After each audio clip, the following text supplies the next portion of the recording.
My name is Clarissa Monroe, 28 years old. When my mom first told me we couldn't afford Christmas for the kids this year, I wanted to believe her. She sat at my kitchen table, wringing her hands, her voice trembling like she was confessing a crime. Groceries are ridiculous. Rent keeps climbing. Honey, I just don't have it in me this year. Her eyes shimmered with tears. She even dabbed at them with the corner of a napkin like she couldn't hold back. I nodded, trying to be the good daughter. I told myself I understood. Everyone was struggling. We didn't need extravagance. We could make do with a simple breakfast together, a quiet holiday. She said it broke her heart that the grandkids wouldn't have much under the tree, but we could all be grateful for what we had. I hugged her before she left and promised I'd bring cinnamon rolls. Something warm, something small. Christmas morning came quietly. My daughter, Kay, 6 years old and still bathed in the magic of childhood, bounced out of bed in sparkly thrift store pajamas I'd wrapped myself the night before. Her hair was a tangle of soft curls, her cheeks pink with expectation. She twirled once in the living room, the tree lights reflecting off the tiny snow globe I'd found at a thrift shop for $2. "Do you like it?" I asked, heart in my throat. She smiled, hugging the globe like it was treasure. "I love it, Mommy." I thought maybe that was enough.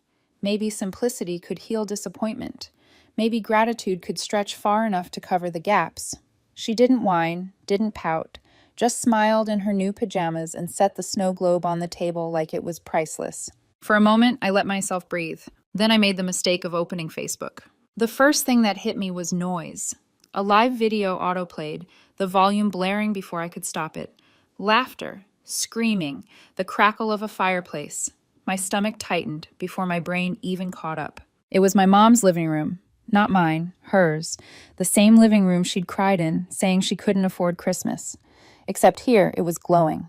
A massive tree, ornaments glittering like jewelry, a roaring fire, and dozens, no, hundreds, of wrapped gifts spread across the carpet like a department store display. Boxes flying, shiny paper raining down. My sister Lindsay's 3 kids tearing into brand names: Apple, Nike, Lego, Beats. One of her twins squealed while ripping open a PS5. In the corner of the screen, my mom laughed louder than I'd ever heard, recording the whole thing like it was the happiest morning of her life. The toast in my mouth turned to sawdust. Beside me, Kay froze. She leaned closer, her eyes wide, lips parted. She didn't say anything right away. She just watched as the twins squealed and my mom clapped, her voice chiming. "This is what Christmas is supposed to feel like." Finally, Kay whispered, so quiet I almost missed it. "Mom, why didn't Santa come to us?" My throat closed. I couldn't answer her, couldn't form a single word. My fingers moved without permission, scrolling, screenshotting. First the video, then the pile of gifts, then my banking app. A transfer, December 3rd, $2,400, wired straight to my mom. The memo line, mortgage, love you. My vision blurred, my breath came shallow. The betrayal hit so sharp it almost felt physical, like a knife twisting under my ribs. I posted 2 screenshots, one of the money I'd sent, the other of their extravagant Christmas morning. Above it, I typed a single word: canceled. I turned off my phone and sat in silence. But silence didn't last. At exactly 8:45 a.m., the pounding started. Not knocking. Pounding. Fists on wood like she was ready to break it down. When I opened the door, my mom stood there, hair a wild mess, slippers on, her coat flapping open like she'd run across town without fastening it. Her face was flushed with rage, eyes wild. She shoved her way inside before I could speak, her voice already rising. "How dare you air private things on Facebook? You don't understand. Lindsay's kids needed this. They've been through so much. You made me look like a liar. You're being petty. You're—" Her words blurred into a roar. Kay peeked from the hallway, clutching her snow globe against her chest like a shield. I stood there, hands trembling but my voice steady, waiting until Mom's shouting ran out of steam. Then I asked the only question that mattered. "Did you use the mortgage money I sent for their Christmas?" The air shifted. Her jaw tightened. Her gaze fell to the floor, then flicked up at Kay, then back to me. She didn't say yes, but she didn't say no either. Instead, she muttered, "I had to even things out. They'd have been crushed without it." Something cold spread through me. I told her to leave. For a moment, her mouth opened like she wanted to fight, to spit more excuses, but something in my face must have stopped her. She turned, muttering under her breath, and slammed the door behind her. The silence after was louder than her shouting. Kay stood in the hallway, her little hands white-knuckled around the snow globe. I walked to her, crouched down, and brushed her hair back. "It's okay, sweetheart." She didn't answer. That night, after she fell asleep, I sat in the living room with only the Christmas lights for company. My phone glowed on the coffee table, no messages from my mom, none from Lindsay. But the rage didn't fade. It simmered, boiled quietly. Because this wasn't the first time. It was just the clearest, the proof finally visible. And I decided right then, if they wanted me out of their little Christmas fairy tale, they were going to get their wish. Not all at once. That would have been too easy for them. I was going to cut them off piece by piece, make them feel it. That Facebook post was the only explanation they were going to get. The silence that followed was loud enough to reveal everything they weren't saying. But deep down, I knew. This wasn't over. Not by a long shot. The days after Christmas carried a strange quiet. Not peace. Never peace. Just silence. Heavy and deliberate. The kind that makes you wonder what people are saying behind your back when they won't say it to your face. I waited for my mom to call, to explain, to beg. She didn't. Lindsay didn't message either. No apologies, no clarifications. Just nothing. And maybe that silence was the confirmation I needed. They thought I'd cool off eventually, that I'd sweep it under the rug like always, play the role they'd written for me. The strong one, the giver, the dependable daughter who paid the bills without complaint. Not this time. So I started slow. The first cut was clean and simple. They were all still on my phone plan. My mom, my dad, even Lindsay's oldest. 3 extra lines draining money out of my account every month. I canceled them all in one click. That evening, a text popped up from Lindsay's number. "Our phones just stopped working. Is there an outage?" I stared at it until the screen dimmed and went dark. No reply. Next came Costco. Years ago, when Dad retired and money tightened, I'd added them all to my membership. They used it for everything: groceries, gas, bulk cleaning supplies. I logged in, removed their access, and shut the door. A few days later, Dad left me a voicemail. His voice sounded almost bewildered, like a child who couldn't grasp cause and effect. "Hey, just tried picking up a few things, and the card didn't go through. Thought maybe there was a mistake." There wasn't. In January, I kept the mortgage payment going, just to see how long they'd pretend nothing was wrong. I thought maybe the Facebook post had shocked them into silence, that they were lying low out of shame. But no, they were just waiting for me to cave. That month, no thank you, no check-in, just silence and a cashed check. By February, I pulled the next string, the grocery money. Mom used to text me a list every week: milk, eggs, laundry soap, and I'd order it through Instacart. She didn't send anything that month, not until the second week when a message appeared. "Hey, sweetie, just checking in. Things have been a little rough lately. If you happen to have anything extra for food this week, we'd really appreciate it." I read it 3 times. My thumb hovered over the keyboard. Then I typed one sentence. "Kay says hi." 3 dots appeared, then vanished. No reply. That same night, my Uncle Tony messaged out of nowhere. Said they were throwing Lindsay a birthday dinner and asked if I could chip in. He called it a family thing. I sent him a screenshot of the Gucci gift box from Lindsay's Christmas post. Nothing else. He left me on red. Mid-February, the cracks started showing. First, Lindsay sent a short text. "Mom said you've been acting weird. You okay?" Then a longer one. "Look, I know you're upset, but this has gotten out of hand. The kids miss Kay. I miss her. Let's talk." I ignored both. A day later, a voice message buzzed through. Lindsay's voice was soft, rehearsed, like she was testing out a new personality. "I don't want things to spiral. Family is family. We should rise above the drama." I blocked her. The next weekend, Mom texted about her car. "Making a weird noise. Could you maybe help with repairs?" I left her on red. That night, Dad called.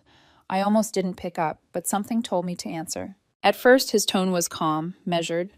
"I want to visit. Talk things through. No yelling." I said no. That's when the real reason slipped out. His voice sharpened, just a hint of desperation. "So, you're just going to let the house go? Just like that?" "Yes," I said. Silence stretched on the line, then I hung up. 3 days later, Lindsay posted a quote on her Instagram story. White text on a black background.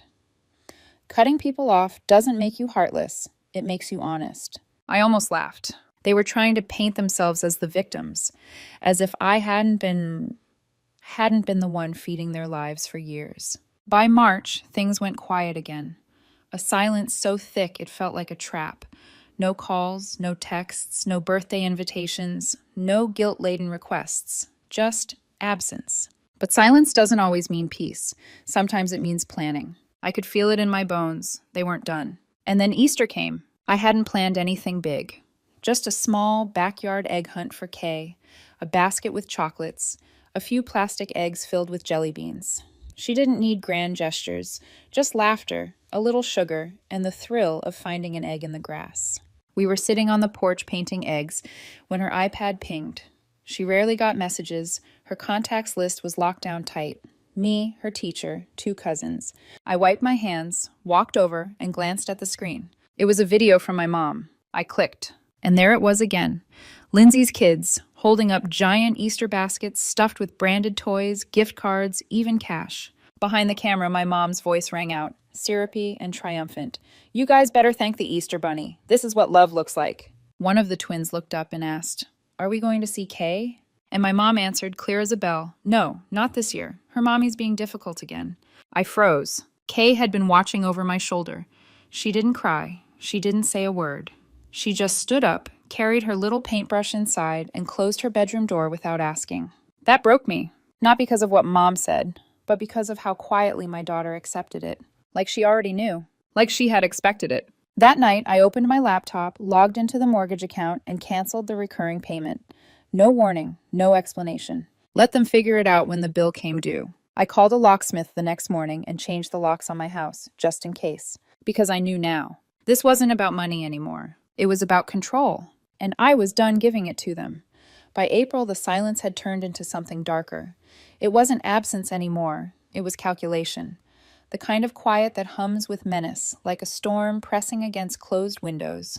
It arrived in a plain white envelope. No return address, just my name scrawled in shaky cursive. Inside was a draft will, printer ink faint, pages cheap and unbound. At the top, my parents' names, dated only a week earlier. The words swam in front of me.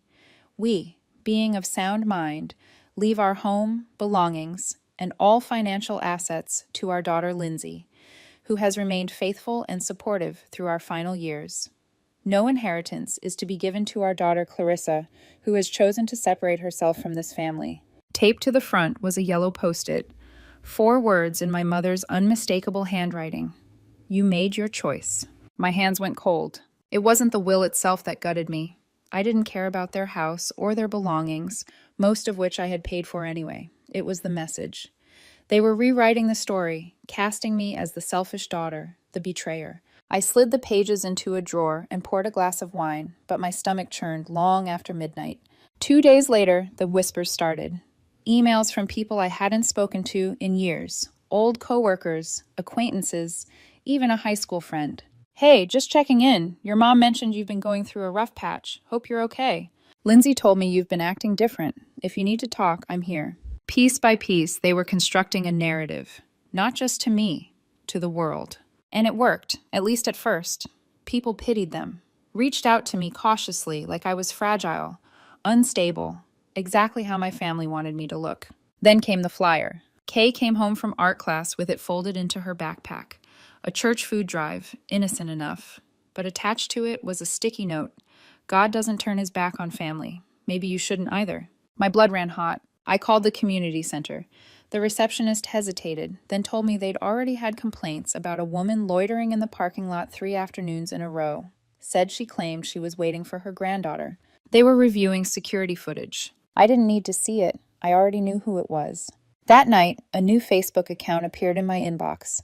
No profile picture, no posts. The name was Family First. The message, "Your daughter doesn't deserve to grow up like this. She deserves us. You'll regret this when she's older." I didn't block it, not yet. I wanted to see what else they'd try. The next 3 days brought a steady drip of poison. Screenshots of old family photos, pictures of Kay from years past, even clips of my parents' house decorated for Easter. Then came the voice message. Not words, just breathing.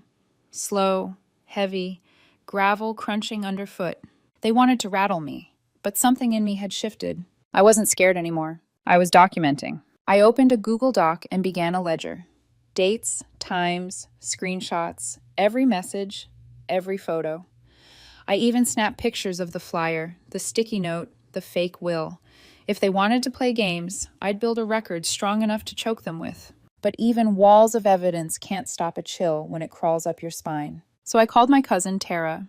She had always kept her distance, called my mom stage 5 manipulative years before I had the courage to say it out loud. I told her everything. She didn't sound surprised, but she told me something I wasn't expecting. Lindsay told a friend you lost everything, Tara said, that you're having a breakdown, that Kay's not even in school, and CPS might be involved soon. She said the family is ready to step in if needed. My stomach dropped. They weren't just smearing me, they were building a case.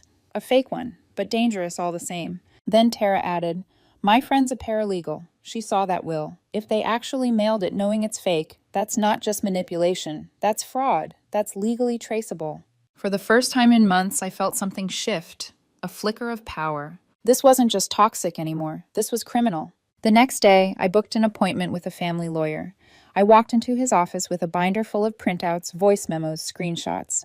He flipped through the pages, his expression unreadable. When I told him about the gift bag Mom had left at Kay's school, complete with a card that read, Grandma loves you always, no matter what Mommy says, he set the file down and looked me in the eye. Have they tried to contact your daughter directly? I nodded.